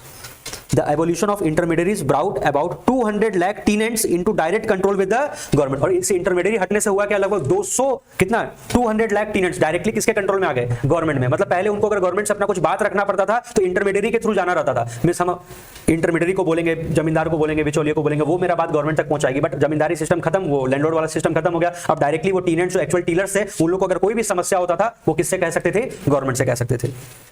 However, goal of equity was not fully served by abolition of intermediaries because of the following reason। लेकिन ये उतना success नहीं हो पाया। क्यों success नहीं हो पाया, उसका रीजन है इन सम एरियाज फॉर्मर जमींदार, जो पहले जो जमींदार हुआ करते थे, जो ऑनर हुआ करते थे, continued to own large areas of land by making use of some loopholes in the legislation, अभी भी कानून में कुछ लूप होल्स था, कुछ कमी था, जिसका फायदा उठा करके जो पहले जमींदार हुआ करते थे, जिनके नाम पर इतना इतना बीघा जमीन था, वो अभी भी वही लोग उसके ऑनर रह गए। In some cases, tenants were evicted and जमींदार claimed to be self contributor। कुछ जगह हुआ क्या, जो टेनेंट्स लोग थे, जो एक्चुअल टीलर्स लोग थे, उन लोगों को मार पीट करके भगा दिया जा रहा था और बोल रहे थे कि हम ही फार्मर है। जब गवर्नमेंट अगर चेक करना है कि तो भैया फार्मर कौन है, हम ही है। वही लैंडलॉर्ड अपने आप को क्या शो कर देते थे, हम ही लोग तो फार्मर है। Even after getting the ownership of land, the poorest of the agricultural labor did not benefit from the land reform। लेकिन अगर कुछ लोगों को लैंड अलॉट हुआ भी तो उन लोगों को कोई खास फायदा नहीं पहुंच पाया, और कुछ लोग तो इस लेजिस्लेशन का, इस कानून का लूप होल्स ढूंढ करके अभी भी अपने नाम पर ही जमीन होल्ड करके रखे। गवर्नमेंट दूसरा क्या की, लैंड रिफॉर्म्स में एक कानून लेकर के आई, लैंड सीलिंग को लेकर के, एक पार्टिकुलर पर्सन इससे ज्यादा जमीन अकेले होल्ड नहीं कर सकता है। यहां पर भी लूप होल का लोग फायदा उठा लिए। जमींदार क्या किया, अपने रिश्तेदारों के नाम पर जमीन को, जैसा मान लीजिए मेरे पास मान लीजिए 5 घर है और गवर्नमेंट एक कानून बना देगी कि एक व्यक्ति 2 घर से ज्यादा अपने पास होल्ड नहीं कर सकता है, तो हम 3 घर क्या करेंगे, रिश्तेदार के नाम पर कर देंगे, ऑन पेपर खाली दिखा देंगे, घर तो हमारा ही है। तो लैंड सीलिंग में वही हुआ। Land ceiling refers to fixing the specified limit of land which could be owned by an individual. एक पार्टिकुलर लिमिट से ज्यादा कोई पर्सन होल्ड नहीं कर सकता है। Beyond the specified limit all lands belonging to a particular person would be taken over by the government and will be allotted to the landless cultivators and. अगर इससे ज्यादा जमीन तुम्हारे नाम पर पाया गया तो वो तुम्हारा नहीं रहेगा, वो गवर्नमेंट का हो जाएगा। गवर्नमेंट जिसको चाहे उसको फिर अलॉट कर देगी। The purpose of land ceiling was to reduce the concentration of land ownership in few. ये लैंड सीलिंग क्यों लाया गया, बिकॉज कुछ मोटे मोटे लैंडलॉर्ड्स थे जो अकेले इतना बीघा जमीन होल्ड करके रखते थे, तो फिर गवर्नमेंट को क्या डिसाइड की, नहीं भैया एक एक आदमी के पास इतना इतना जमीन नहीं होगा, उसको क्या करो, खत्म करो। Land ceiling help to promote equity in the, equity तभी होगा, नहीं तो भैया कोई रिच फार्मर बहुत ज्यादा रिच होते जा रहा, पुअर फार्मर बेचारा पुअर ही रह जा रहा, तो उसको इक्विटी लाना पड़ेगा, इनइक्वालिटी को दूर करना पड़ेगा। However the land ceiling legislature was challenge by the, लेकिन बड़े बड़े जो लैंडलॉर्ड्स है वो इस कानून को कोर्ट में चैलेंज कर दिए, और इंडिया का कोर्ट तो मालूम है, एक बार अगर कोई केस चल जाता तो 10-15 साल तक तो फिर वो केस चलते ही रहता है। तो क्या किया गया, बड़े बड़े लैंडलॉर्ड्स के द्वारा इस कानून को चैलेंज कर दिया गया कोर्ट में। अब जब तक कोर्ट में केस चल रहा है तब तक जितना टाइम मिल गया लैंडलॉर्ड हेरा फेरी कर लिए, अपने रिश्तेदारों के नाम पर पेपर बनवा लिए, बस दिखा दी ऑन पेपर की यही इनके मालिक है। They delayed its implementation and this delay time was used by them to get the land registered in the name of close relative and thereby escaping from the legislation। तो government कानून तो लेकर के आई, लैंड रिफॉर्म्स लेकर के आई, intermediary को हटाने का कोशिश की, लैंड के ऊपर लिमिट लगाने का कोशिश की, बट लोग लेजिस्लेशन का लूप होल्स निकाल करके हेराफेरी कर गए। तो कंक्लूजन क्या निकला कि क्या ये लैंड रिफॉर्म सक्सेस हुआ ही नहीं हुआ। 2 स्टेट याद रखना, 2 स्टेट में लैंड रिफॉर्म सक्सेस हुआ। Land reforms were successful in Kerala and West Bengal, 2 जगह ये सक्सेस हुआ because government of these states were committed to the policy of land reforms. Unfortunately other states did not have the same level of commitment and vast inequality in land holding sentiment. देखो simple सा बात है, central level पर तो government कानून बना सकती है, उसको पालन तो हर स्टेट गवर्नमेंट को ही लेकर के चलना है। तो जो स्टेट गवर्नमेंट जितना ज्यादा स्ट्रिक्टली उस रूल को फॉलो करवाएगी वहीं पर वो सक्सेस मिलेगा। तो केरला और वेस्ट बंगाल में तो गवर्नमेंट पूरा कमिटेड थी, तो वहां पर इसका बेनिफिट हम लोग को मिला लैंड सीलिंग का। ये लैंड रिफॉर्म्स में 2 चीज आता है, abolition of intermediaries and land ceiling. तो एक तो लैंड रिफॉर्म्स के अंदर में पहला क्या है, एग्रीकल्चर सेक्टर में 2 पॉलिसीज क्या क्या लाया गया था। एक तो लैंड रिफॉर्म्स लाया गया जिसके अंदर में क्या क्या है, abolition of intermediaries and land ceiling. दूसरा एग्रीकल्चर सेक्टर के लिए क्या किया गया, ग्रीन रेवोल्यूशन। ये कहीं ना कहीं हम लोग एसएसटी वगैरह में कभी पढ़े, green revolution, new agricultural strategy, that is green revolution. एक वर्ड सुने हुए HYV, high yielding variety seeds का यूज करने लगे हम लोग। At the time of independence, about 75% of the country's population was dependent on agriculture। ये तो कहानी बना रहा, लगभग 70 से 75% लोग एग्रीकल्चर पर थे। ठीक है, आगे बढ़ो।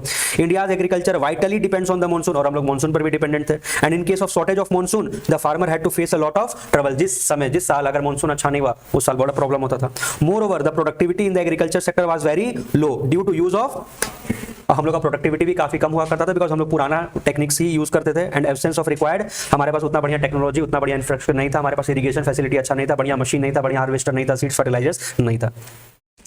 As a result of intensive and continued effort of many agricultural scientist, तो बहुत सारे साइंटिस्ट लोग फिर क्या किए, एफर्ट लगाए कि आखिर कैसे इस एग्रीकल्चर सेक्टर में जो स्टैग्नेशन है उसको ब्रेक किया जाए, कैसे एग्रीकल्चर सेक्टर के प्रोडक्टिविटी को बढ़ाया जाए।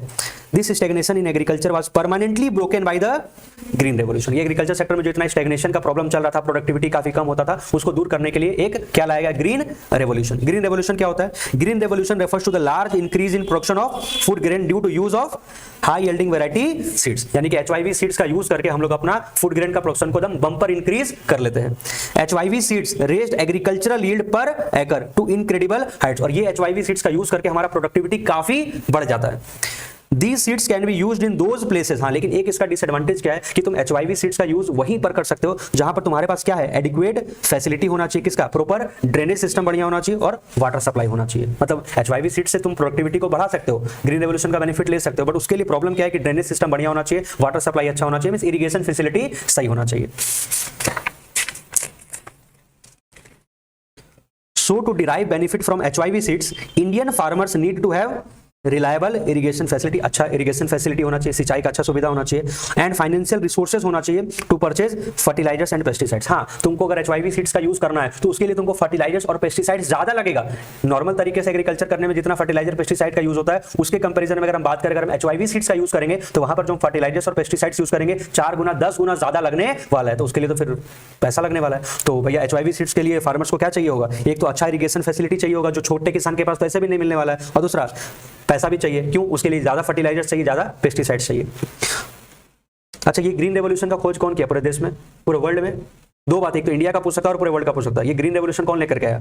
अमेरिकन साइंटिस्ट, याद रखना, doctor Norman E Borlaug, an American agricultural scientist, is considered to be the father of the green revolution. Green revolution के जनक कौन थे, फादर कौन थे?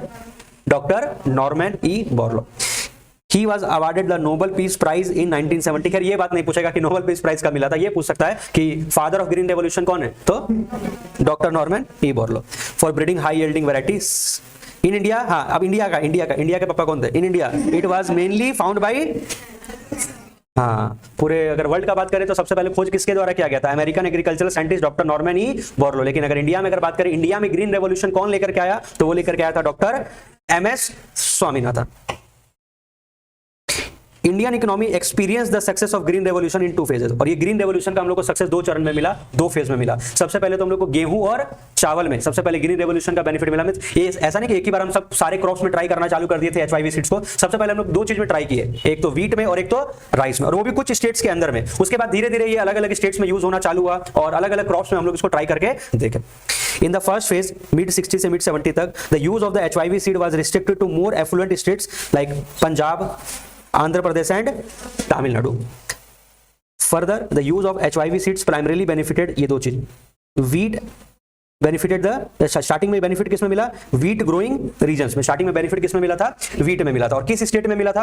पंजाब, आंध्र प्रदेश एंड तमिलनाडु, क्योंकि वहां पर किसान के पास पैसा भी अच्छा हुआ करता था, वहां पर इरिगेशन फैसिलिटी भी अच्छा था, तो वहां पर उनका बेनिफिट मिला। In the second phase mid 70 से मिड 80 तक the HYV technology spread to a large number of states and benefited more variety of crops. और धीरे धीरे हम लोग इसको दूसरे क्रॉप्स में भी ट्राई करना चालू किया, अलग अलग स्टेट्स में भी इसका बेनिफिट मिलना चालू हुआ। इंपॉर्टेंट इफेक्ट ऑफ ये ग्रीन रेवोल्यूशन से हुआ क्या? ये ग्रीन रेवोल्यूशन से क्या हुआ कि हम लोग जो अपना फूड रिक्वायरमेंट कहां से मंगाया करते थे? अमेरिका से मंगाया करते थे, वो खत्म हो गया, क्योंकि अब इंडिया में ही प्रोडक्शन इतना ज्यादा हो गया। मींस अब हमारे पास इतना प्रोडक्शन हो गया कि हम लोग मार्केट में बेचने वाले बन गए। पहले तो इतना कम होता था कि दूसरे कंट्री से मंगाना पड़ता था, अब हम लोग इतना ज्यादा प्रोडक्शन करने लगे कि उल्टा हमारा मार्केटेबल सरप्लस जनरेट हो गया। अब हम लोग और सरप्लस को मार्केट में बेचना चालू कर दिए। The spread of green revolution technology enabled India to achieve self sufficiency in food grain and India was no longer at mercy of America. भी नहीं मांगना पड़ेगा for any other nation for the food requirement. तो ये 3 point green revolution से क्या हुआ? एक तो हम लोग मार्केटेबल सरप्लस जनरेट किए, मींस इतना ज्यादा बनाने लग गए कि अपने लिए तो हो ही जाता था और एक्स्ट्रा बन जाता था, मार्केट में बेच देते थे। गवर्नमेंट क्या की? बफर स्टॉक मेंटेन करना चालू कर दी, बिकॉज अगर एक्स्ट्रा प्रोडक्शन हो गया तो गवर्नमेंट उसको कोल्ड स्टोरेज में, मतलब गोडाउन में स्टोर करके रख लेती थी, और जब शॉर्टेज होता था तो सप्लाई कर देती थी। और तीसरा, इससे लो इनकम ग्रुप को भी बहुत फायदा पहुंचा। लो इनकम ग्रुप को फायदा कैसे पहुंचा? बिकॉज जब मार्केट में प्रोडक्शन ज्यादा हो जाएगा, मार्केट में जब किसी चीज का सप्लाई ज्यादा हो जाता है तो धीरे धीरे उसका प्राइस अपने आप क्या हो जाता है? कम हो जाता है। देखो, कोई चीज का अगर स्कैरसिटी रहता है तो उसका प्राइस ज्यादा रहता है। अगर कोई चीज स्कैर्स है क्वांटिटी में तो उसका प्राइस क्या होगा? ज्यादा। लेकिन हमारे पास अगर प्रोडक्शन ज्यादा होने लगेगा, अगर सप्लाई ज्यादा होने लगेगा, तो फिर उस चीज का मार्केट में प्राइस क्या होगा? कम। तो भैया जो गरीब लोग थे उनको बेनिफिट मिलने लग गया, क्योंकि अब जो अनाज था, जो फूड ग्रेन्स था, वो सस्ते दाम में मिलना चालू हो गया। तो 3 बेनिफिट मिला। एक तो हम लोग इतना ज्यादा प्रोड्यूस करने लगे कि हम लोग मार्केट में भी बेचना चालू कर दिए, और एक्स्ट्रा प्रोडक्शन को गवर्नमेंट क्या करती थी? स्टोर करके रख लेती थी, जो शॉर्टेज के समय में, पेंडेमिक के समय में यूज किया जा सके। और दूसरा, इससे लो इनकम ग्रुप्स को भी बेनिफिट मिला। क्यों? क्योंकि मार्केट में सप्लाई बढ़ जाने के कारण प्राइसेस क्या हो गया? रिलेटिवली कम हो गया, तो उनको फायदा हो गया। ठीक है, इसको हम रीड नहीं कर रहे। लेकिन रिस्क भी तो था। ग्रीन रेवोल्यूशन तुमको अगर यूज करना है, ग्रीन रेवोल्यूशन का बेनिफिट लेना है, तो तुमको HYV सीड्स वगैरह यूज करना पड़ेगा। तो उसका रिस्क क्या था? एक तो पेस्ट अटैक समझते हो, कीट लग जाना, कीड़ा इंसेक्ट्स लग जाना, तो भैया एचवाईवी सीड्स यूज करते थे, वहां पर केमिकल फर्टिलाइजर्स का यूज ज्यादा होता था, पेस्टिसाइड्स का यूज ज्यादा होता था। तो वैसे क्रॉप्स, वैसे फूड ग्रेन्स जहां पर एचवाईवी सीड्स का यूज हो रहा है, तो वहां पर पेस्ट अटैक होने का चांसेस ज्यादा रहता था। The HYV crops were more prone to attack by insects वगैरह लगने का चांस ज्यादा रहता था। और दूसरा, risk of increase in income inequality लो। एक और खतरा क्या था कि इससे तो इनकम इनइक्वालिटी और बढ़ जाएगा। कैसे? क्योंकि एचवाईवी सीड्स वही फार्मर्स यूज कर सकते हैं जिनके पास इरिगेशन फैसिलिटी अच्छा है, जिनके पास अच्छा मोटा पैसा है, क्योंकि उसके लिए उसको क्या करना पड़ेगा, केमिकल फर्टिलाइजर ज्यादा इस्तेमाल करना पड़ेगा, पेस्टिसाइड ज्यादा इस्तेमाल करना पड़ेगा। तो भैया ग्रीन रेवोल्यूशन का बेनिफिट तो भैया मोटे फार्मर्स से ले पाएंगे, जो बेचारे गरीब फार्मर्स है वो तो अफोर्ड ही नहीं कर सकते एचवाईवी सीड्स को, केमिकल फर्टिलाइजर, पेस्टिसाइड्स को, बढ़िया टेक्नोलॉजी है नहीं, उनके पास इरिगेशन फैसिलिटी उतना बढ़िया है नहीं। तो भैया अमीर फार्मर, रिच फार्मर तो और रिच ही हो जाएगा, और पुअर फार्मर तो ग्रीन रेवोल्यूशन का बेनिफिट नहीं ले पाएगा। तो दो सबसे बड़ा रिस्क, दो सबसे बड़ा डर ग्रीन रेवोल्यूशन में ये था कि ग्रीन रेवोल्यूशन वाले जो क्रॉप्स है उसमें पेस्ट अटैक होने का चांस था, और ये इनकम इनइक्वालिटी को और बढ़ा देगा। रिच फार्मर रिच होते जाएंगे ग्रीन रेवोल्यूशन का बेनिफिट लेकर के, एंड पुअर फार्मर को बेनिफिट नहीं मिलेगा।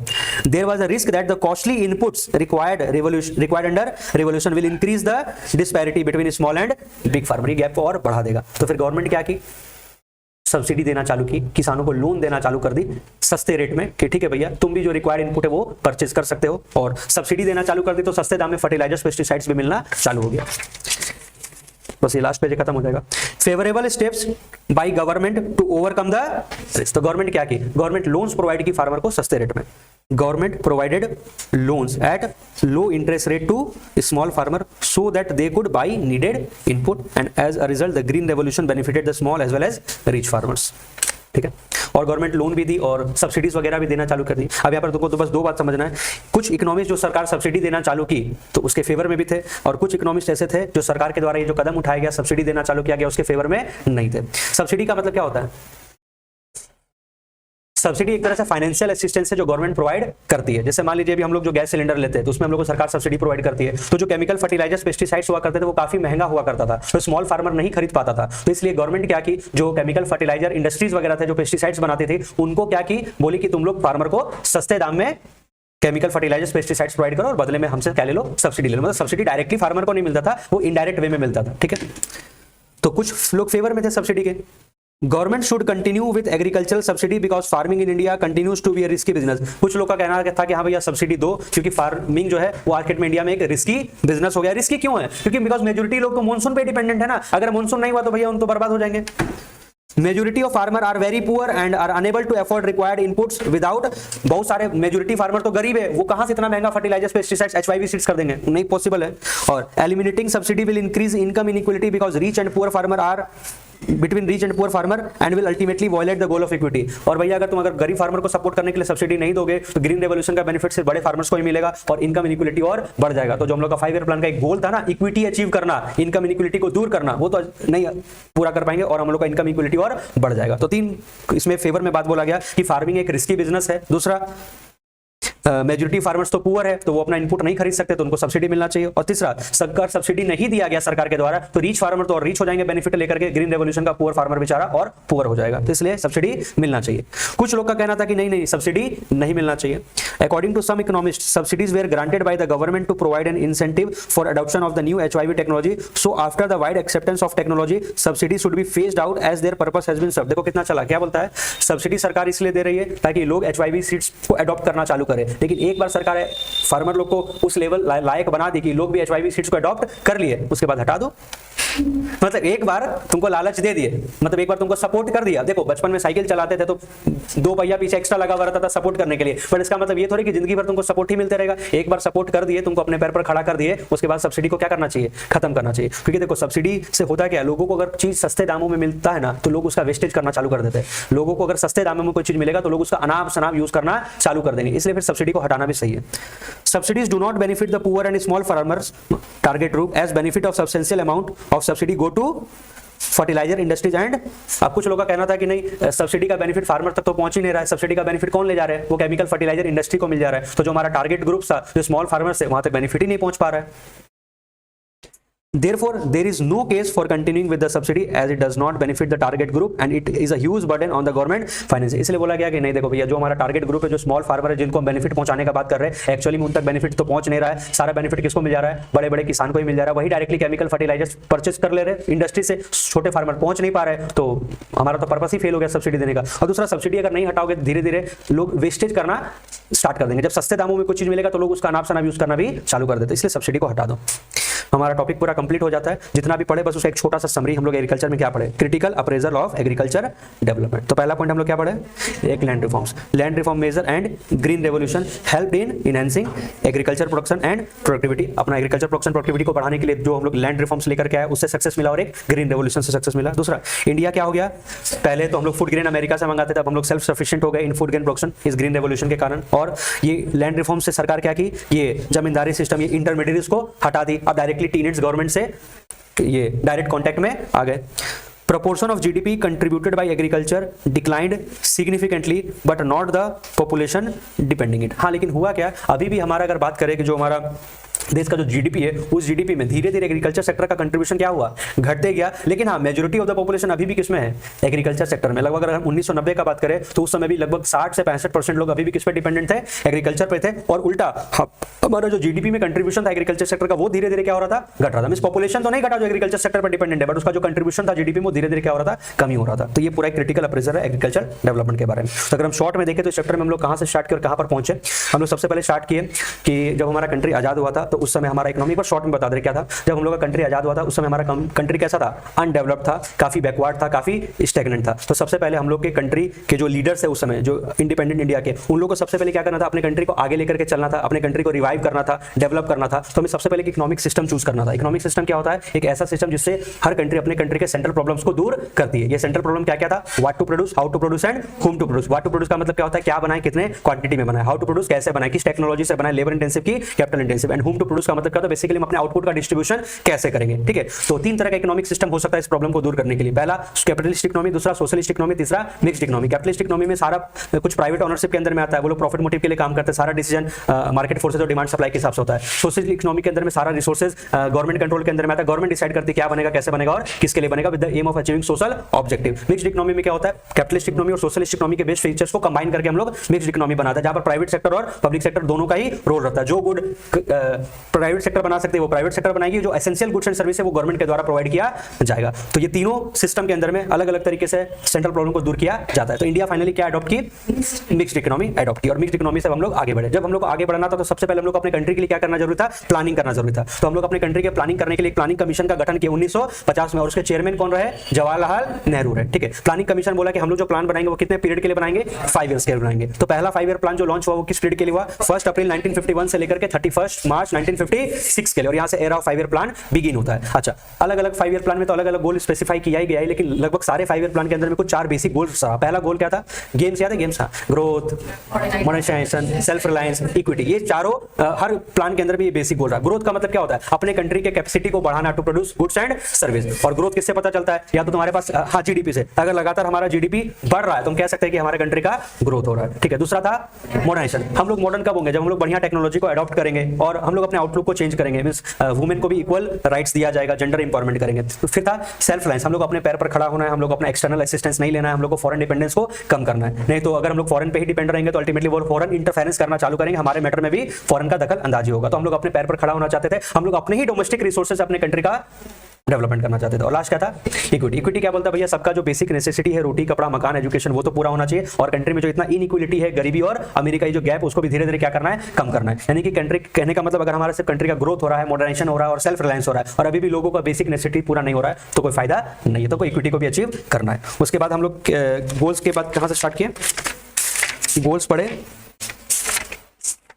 हाँ, उसके बाद हम लोग का टॉपिक आया एग्रीकल्चर। तो एग्रीकल्चर में क्या प्रॉब्लम चल रहा था उस समय, प्रोडक्टिविटी काफी कम था, हम लोग पुराना टेक्नोलॉजी का यूज कर रहे थे, हम लोग मॉनसून पर ही डिपेंडेंट थे, डिस्गाइज अनएम्प्लॉयमेंट का प्रॉब्लम था, हम लोग इतना नहीं बना पाते थे कि मार्केट में बेच सके, मतलब सब्सिस्टेंस फार्मिंग करते थे। तो सबसे पहले एग्रीकल्चर सेक्टर को सुधारने के लिए पॉलिसीज लाया गया for the growth of agriculture. तो दो मेन पॉलिसीज क्या क्या था एग्रीकल्चर सेक्टर को सुधारने के लिए, लैंड रिफॉर्म्स और दूसरा ग्रीन रेवोल्यूशन। लैंड रिफॉर्म्स के अंदर में जो ओनरशिप था लैंड होल्डिंग का, उसको चेंज करने का कोशिश किया गया, जिसमें सबसे पहले इंटरमीडिएरीज को हटाया गया और दूसरा लैंड सीलिंग लाया गया। तो इंटरमीडिएरीज को हटाने से क्या हुआ, जितने भी टेनेंट्स है वो डायरेक्टली किसके कंट्रोल में आ गए, गवर्नमेंट के कंट्रोल में आ गए, और जो एक्चुअल टीलर्स थे उनको ओनरशिप बना, उनको लैंड का ओनर बना देने से हुआ क्या, उन लोग एक तरह से अंदर से इंसेंटिव मिला कि भैया ये तो हमारा जमीन है, हम काम और मेहनत से और लगन से करेंगे तो और प्रोडक्टिविटी बढ़ा। और लैंड सीलिंग में क्या हुआ कि एक लिमिट फिक्स कर दिया गया कि इस पार्टिकुलर लिमिट से ज्यादा कोई भी लैंड होल्ड नहीं कर सकता, अगर इससे ज्यादा होगा तो वो लैंड किसका हो जाएगा, गवर्नमेंट का हो जाएगा, और गवर्नमेंट उसको लैंडलेस कल्टीवेटर्स में, डीलर्स में डिस्ट्रीब्यूट कर देगी। बट ये सक्सेस नहीं हो पाया ये पूरा कानून, क्यों, क्योंकि जो बिग लैंडलॉर्ड्स है वो इस लेजिस्लेचर को कोर्ट में चैलेंज कर दिए और उस टाइम को वो यूज कर लिए हेरा फेरी करने के लिए, मतलब अपना जो जमीन था एक्स्ट्रा वो किसके नाम पर ट्रांसफर कर दिए,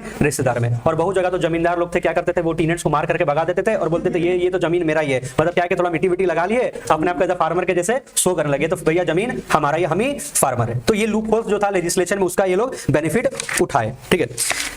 और ग्रीन रेवोल्यूशन में क्या था, ग्रीन रेवोल्यूशन का मतलब क्या होता है, increase in production of food grain due to use of HYV seeds. लेकिन ये HYV सीड्स तभी इस्तेमाल कर सकते हो जब तुम्हारे पास अच्छा इरिगेशन फैसिलिटी हो, प्रॉपर ड्रेनेज सिस्टम होना चाहिए, और इसके लिए फर्टिलाइजर्स और पेस्टिसाइड्स का यूज ज्यादा होगा। मतलब एक नॉर्मल प्रैक्टिस के अगर मुताबिक देखा जाए तो 4 गुना 10 गुना ज्यादा हम लोग को फर्टिलाइजर का इस्तेमाल चाहिए। तो ये तो भैया वही फार्मर खरीद सकता है जिसके पास पैसा ज्यादा होगा, तो उसका बेनिफिट सबको नहीं हो पाया। तो ग्रीन रेवोल्यूशन का बेनिफिट हम लोग को 2 फेज में देखने को मिला। ग्रीन रेवोल्यूशन का सक्सेस पहला फेज में तो आंध्र प्रदेश, तमिलनाडु और पंजाब वहां पर देखने को मिला, वो भी कौन सा प्रोडक्शन में, वीट के प्रोडक्शन में। धीरे धीरे हम लोग अलग अलग क्रॉप्स में और अलग अलग स्टेट में भी इसका सक्सेस हम लोग को देखने को मिला। और इस ग्रीन रेवोल्यूशन का इंपॉर्टेंट इफेक्ट क्या पड़ा, 3 इफेक्ट पड़ा। एक तो हम लोग एक्स्ट्रा बनाने लगे मार्केट में बेचने के लिए, दूसरा बफर स्टॉक मेंटेन करने लगे जो स्कैर्सिटी में, शॉर्टेज में यूज कर पाएंगे, और लो इनकम ग्रुप्स को फायदा हुआ, क्यों, क्योंकि इतना ज्यादा प्रोडक्शन हो गया, मार्केट में सप्लाई बढ़ गया कि प्राइसेस गिर गया, तो प्राइसेस गिरा तो लो इनकम ग्रुप्स को फायदा हो गया। और ग्रीन रेवोल्यूशन में रिस्क क्या था कि अगर तुम पेस्ट अटैक होने का चांसेस रहता था, और भैया इनकम इनइक्वालिटी और बढ़ जाएगा, क्यों, क्योंकि ये तो भैया रिच फार्मर ही यूज कर पाएंगे, क्यों, क्योंकि HYV सीड्स यूज करना, फर्टिलाइजर पेस्टिसाइड यूज करने में पैसा ज्यादा लगेगा।